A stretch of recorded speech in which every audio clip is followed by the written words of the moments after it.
Welcome to my video recording. Just want to talk about a lease,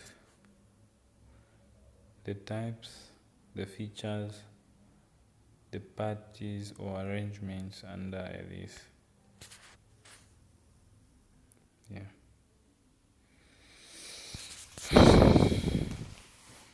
So the question I'm attempting is from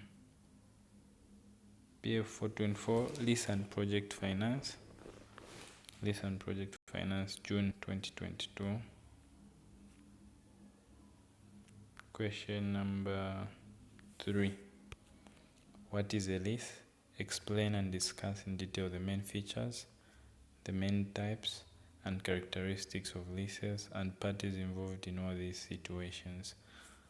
So that's a question we're going to answer. Question 3.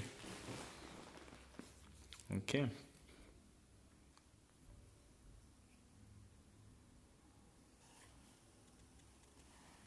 So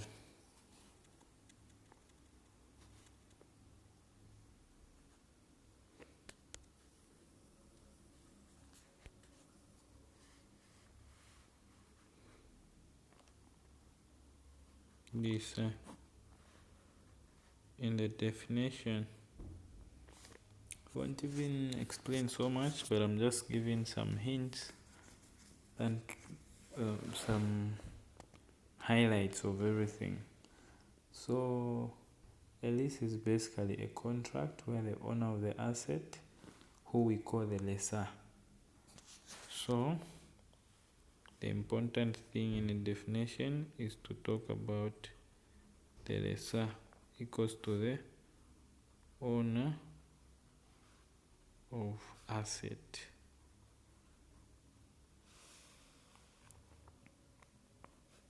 We have another part. The lessee, the person who is given the right to use the asset in return for payment of rent. So, given the right to use in exchange of rental payment. So, national definition. So, a lease has got two main important parts. So, when we define a lease, first thing we're saying it's a contract. And this contract involves the lessor, the person who owns the asset, which is in question. Then the lessee is a person who is given the right or is privileged to use something that he doesn't own under the condition that he pays rentals for it. So that's it. So you can define who a lessor is and who a lessee is. They may ask you that. You know that a lessor, a person who owns the asset that he rents out. A lessee, a person who is given the privilege or has the right to use an asset under a condition that he will be paying some rentals. So the two main types is that we have what we call the finance, also known as capital. It might have other names. For now we stick to these two, finance or capital lease. Then there is also another type which we call operating lease. So under finance or capital lease, what really happens here is that so this is a lease that transfers substantially all the risks and reward incidental to the ownership of an asset to the lessee. Okay? A lease that transfers substantially all the risks and rewards that are incidental to the ownership of an asset to the lessee. So what this means is that I write something. I think keywords, transfers, risks, and reward. I think this is a key point. Under finance or capital risk is that since we've already defined what the lease is, we know that there's a situation of having a lessor and a lessee. So now this type finance, it transfers risks and rewards. What this statement means is that as a person who is a lessee who has a privilege to use someone's asset, once you start paying rentals on this asset, you are given both the ups and downs.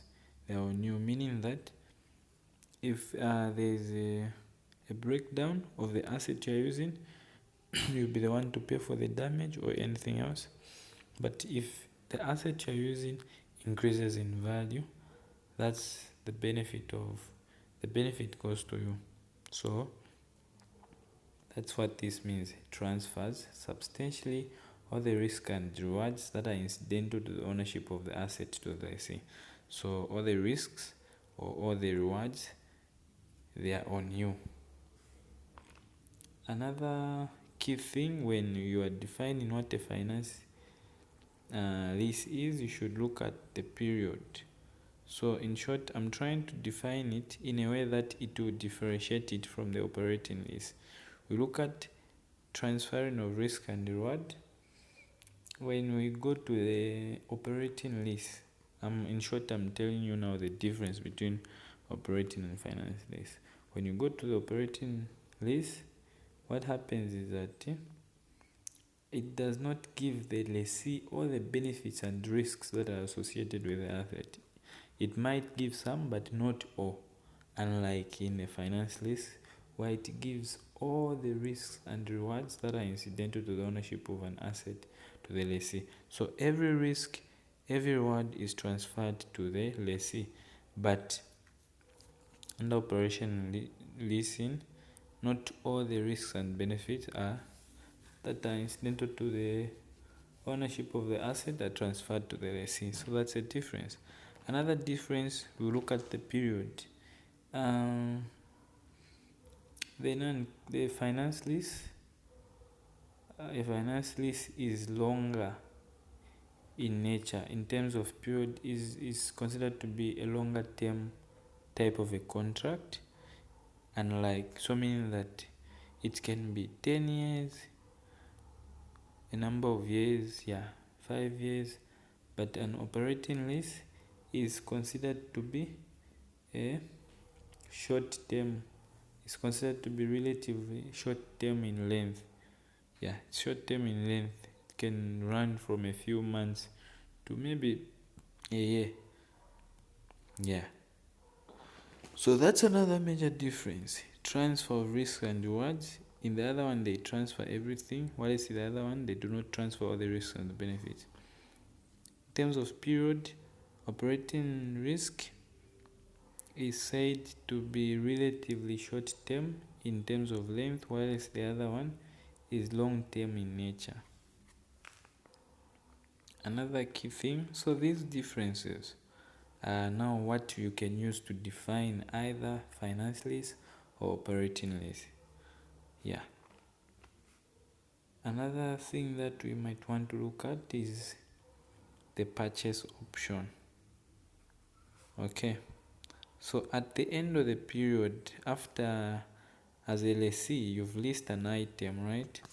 Finance lease or capital lease has what we call the purchase option. So the purchase option, this is an option that gives the lessee the privilege to either buy the asset if they want. The asset they were leasing, after the lease contract comes to an end, they are privileged to either purchase the asset they were leasing if they want. But the operating lease do not usually include the purchase option. Okay? So meaning after using the asset, you might not buy it. But the finance lease, mostly it includes the purchase option. Okay. Another last major difference is about cancelable. Which lease contract is cancelable, which one is not? So, yeah. So, when we come to the finance lease, it's a one we consider to be non-cancelable, meaning that when you enter into a finance lease and everything being agreed upon, you can't just wake up and try to cancel it. Whereas on the other hand, an operating lease is cancelable. So using these four features, you might define either operating or financing lease. So a financing lease is a lease that transfers substantially all the risks and rewards of the asset to the lessee. It's considered to be long-term in nature. It's non-cancelable, and at the end of it, mostly it includes the purchase option. Yeah, you might want to define it better, but those are the key terms of a finance lease when you're defining. Including those key features would earn you good marks. Then operating lease is the opposite of everything we've said. When you talk about the period, relatively shorter term, right? When you talk about cancelable, you can easily cancel it. Transfer of risk and reward, not all the risks and reward are transferred.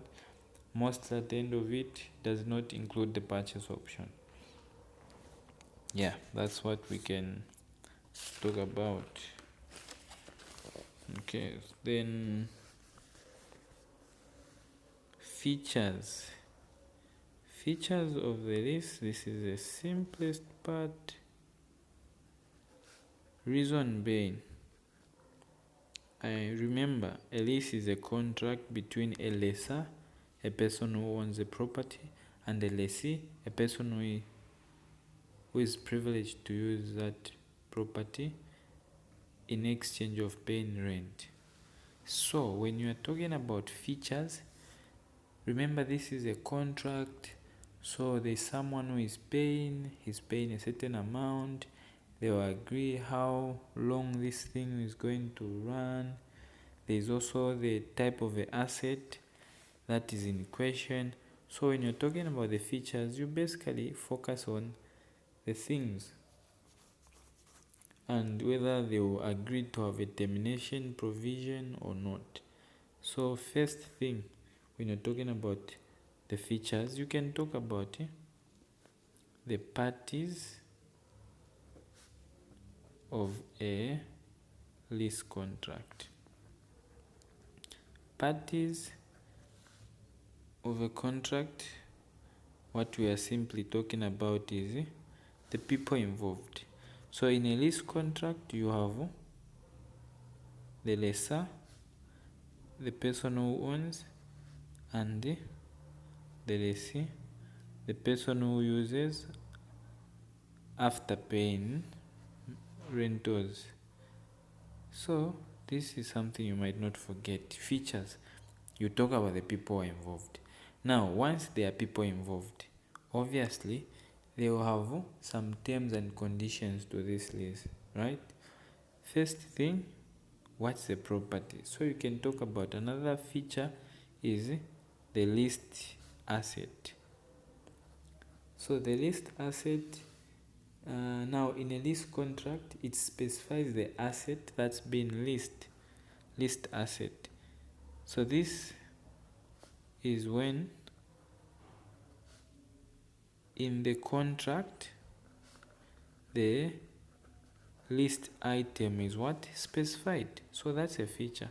When you are entering into a lease contract, you say, okay, Mubiana is leasing a tractor for 10 years. So you'll be paying 5,000 annually for leasing. So those are the parties. So another simple way of remembering the features of a lease, you say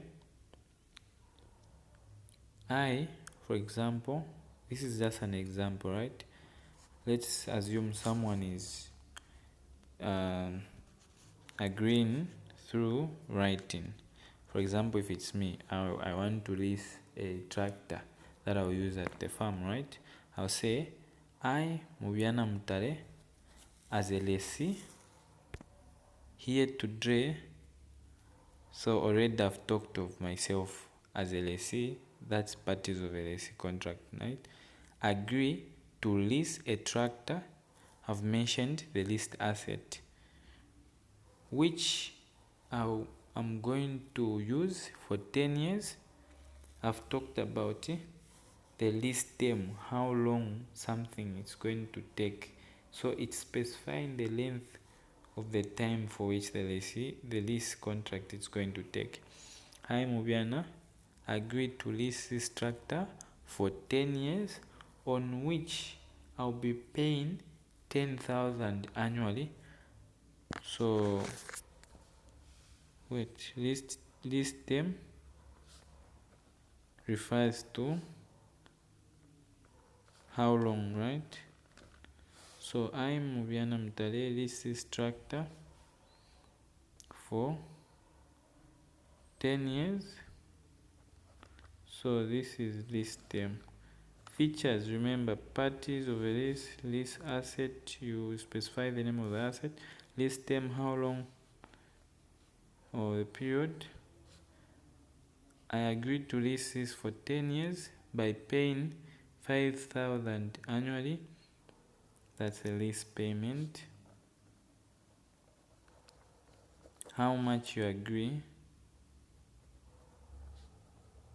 to be paying, right?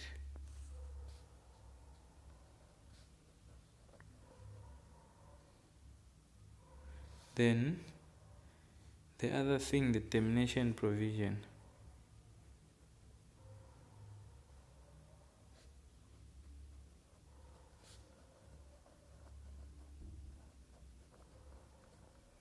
So the termination provision, we might agree to say whether the lease can be cancelable or non-cancelable. The parties involved might agree on this one, but these parties, they're very practical. You can easily relate to them. Yeah. So after talking about the parties, we can now talk about the forms of a lease. So we have 3 forms. You can call them arrangements: sale and lease back, there is leveraged leasing, and direct leasing. So these are very simple to understand, because once you know the sale and lease back, it's simply the opposite of direct leasing. Then there's leveraged leasing. So sale and lease back, as the word itself is kind of self-explanatory. The forms, right? Sale and lease back. Can I so here I want, okay, sale, lease back. So here I'll explain and I'll draw the diagram. So this is a situation whereby you own an asset, right? Let's say you own a tractor, then you decide to sell it. When you sell something, it means you are doing a sale transaction, right? So when you enter into a sale transaction whereby I decide to sell my tractor, I'll be called the seller and the person getting it will be the buyer, right? And I'm going to generate revenue from that sale transaction. So there's sale value that I'm gaining. But we agreed to say, once I sell you this asset, I'll come and use it. Since it will be yours, I'll use it by becoming a lessee. So lease sell, then you later lease it back. That's a sell and lease back kind of an arrangement. Okay, so this arrangement, what we are saying is that a seller decides to enter into what? A sale transaction, right? Where he sells to the buyer. So when this happens, there's what? Sale revenue. But the seller in our case is a lessee, as he decides the buyer is a lessor, because now they are going to enter into what we call a lease transaction, and this guy will be obligated to have the privilege to use this tractor that he owned.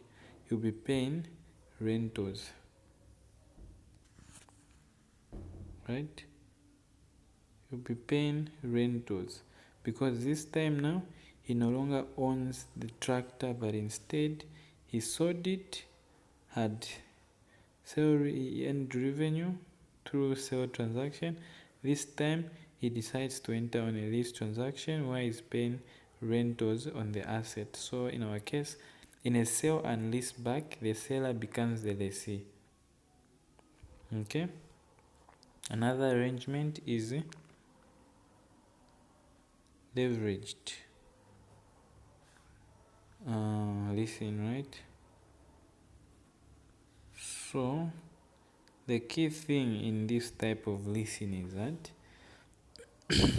it's a leasing agreement where the lessor, the person who is owing this item or the asset in question, decides to borrow money from a lending institution, right? Let's say there's this asset, right? I want to lease it out, but I decide to borrow so that I can purchase the item that I'll lease out. So the key word here is to borrow money from a financial institution. When you borrow money, you want to buy the item.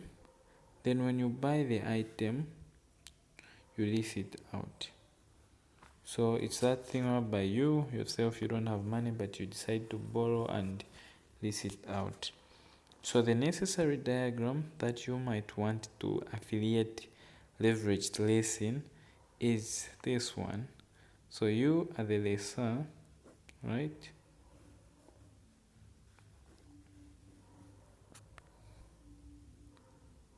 You are then there's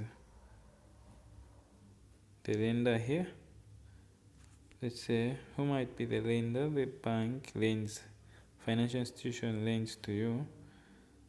Then here we have the manufacturer. You might want to write that in full. Then you as a lessor, you do a deal, you approach the lender, they give you funds, then the manufacturer, you get the asset from your manufacturers, then you decide to lease this item to this guy. So it's more like being clever, huh? You're paying to the lenders, but again, someone is paying you, and your item at the end of the day is yours, which you might want to sell at the end of the day. So this is leveraged.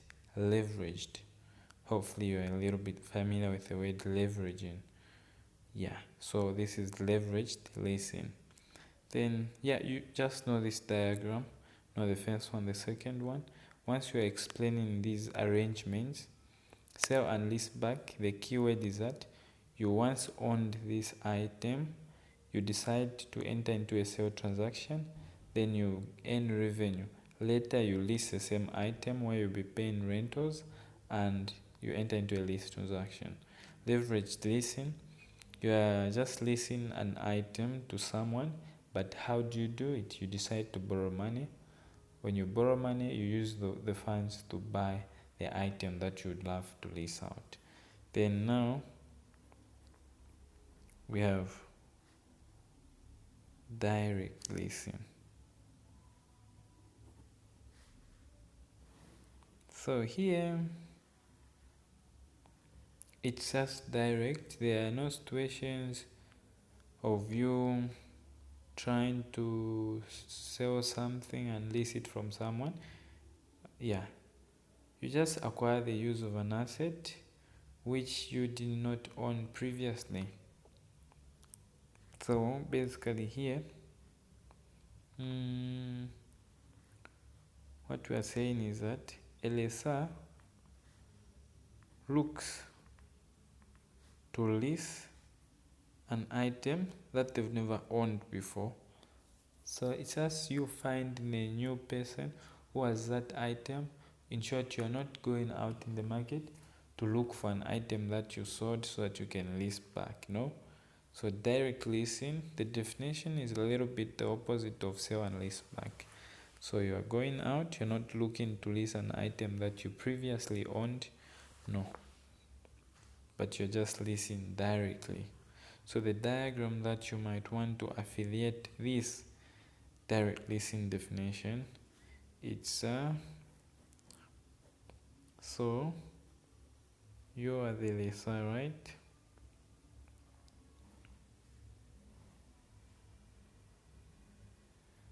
So there's equipment supplier,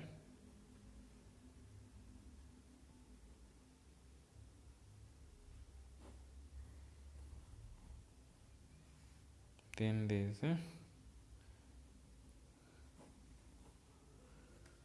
okay, so the equipment supplier here, they decide to deliver the asset. So as a lessor here, we have sell, make payment for the sale. Then here we have got lease payment. Under here we have a lease, right? So here, so a firm may lease an asset from the manufacturer, right? So this is what I'm trying to explain now. You are not, remember the keyword is you're not leasing an item that you previously owned, meaning now you might lease from the manufacturer. Okay, so here, equipment supplier, let's say the manufacturer, they deliver to you the item, so you'll be giving the manufacturers the lease payments, which if you were able to pay the lease payment, that would be a lease contract, right? So the manufacturers, okay, yeah, hopefully if you look at the diagram, you might want to come up with your own way of understanding it. But yeah, looking at it, that's direct leasing. The keyword that helps me remember this is you not leasing an item that you previously owned. So you're looking forward to leasing from manufacturers. So this is the diagram that may illustrate that concept properly. So that is it about leasing. Remember to draw the diagrams at the end of your explanations. Thanks.